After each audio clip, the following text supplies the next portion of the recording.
Hey friends, today I'm going to share 3 ways that you can sell more albums in your photography business. Okay, so tip number 1 is to incorporate photos and videos of your albums in your website, in your social media, and anywhere that you can. So by showing photos of albums, like pictures of your album, get your albums out, get your sample albums out, and just take a few like really pretty photos of them, and use those on your website because when people see albums on your website and they see them on your social media, they know that you offer them and you offer more of an experience with them, and you're going to attract more people who are willing to invest in albums if you do that. Tip number 2 is to have a sample album. So if you don't have a sample album, it's super important to have one to show your potential clients when you have consultations. Okay, so I just want to show you my sample albums and what they're like. So I use Red Tree albums and I absolutely love them. They're definitely not the cheapest. They're probably one of the most expensive albums on the market, but I like them because they're handmade and they're super great quality. Like,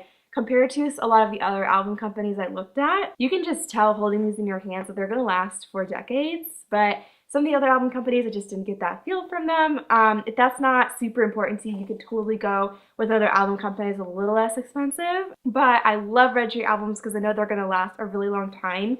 The first sample album I ever got, I still have, and I think it's about 3.5 years old and it still looks brand new. So this is that sample album I just talked about that I've had for over 3 years. So it's super pretty, looks super great. What I love about these albums too is that the pages are nice and thick. So they're not like flimsy little pages or anything, and it looks super beautiful. I also bring along this little album. It's like a little mini parent album for them to look at. And what's nice is that it's the linen cover, whereas the other one was leather, so they can kind of get a feel for both kinds of covers that I offer. And then I also have these little swatches for one for linen and one for leather that they can look through and just kind of get a feel for what the colors look like. And then with those sample albums, one thing that you really want to do is include them in your consultation. So for me, I do an initial consultation with every couple just to make sure that we're a good fit for their wedding, because I think that's really important.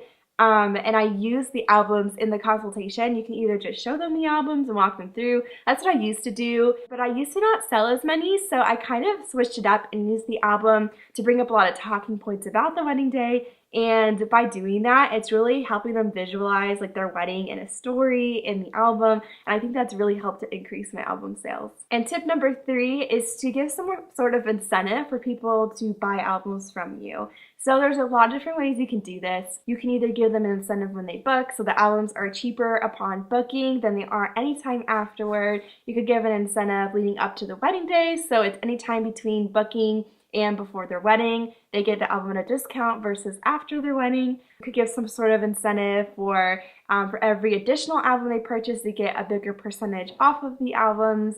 You can do any of those things. For me personally, I do an incentive upon booking. So when a couple books me, they make the decision if they want an album or not, and kind of locks them into getting an album. And then later they can always add on any upgrades. But I always encourage them to get it when they go ahead and book so that they have their album, and they already have that secure and we already know that they're getting that. I've just found that it's really increased my album sales for next year. I think it's about 70% of my clients that have booked me for next year have at least one album, which is crazy because my first year I literally did not sell a single album, so it's definitely increased a lot. I think that having that incentive, whether you do it at booking or at some other time, is really, really smart.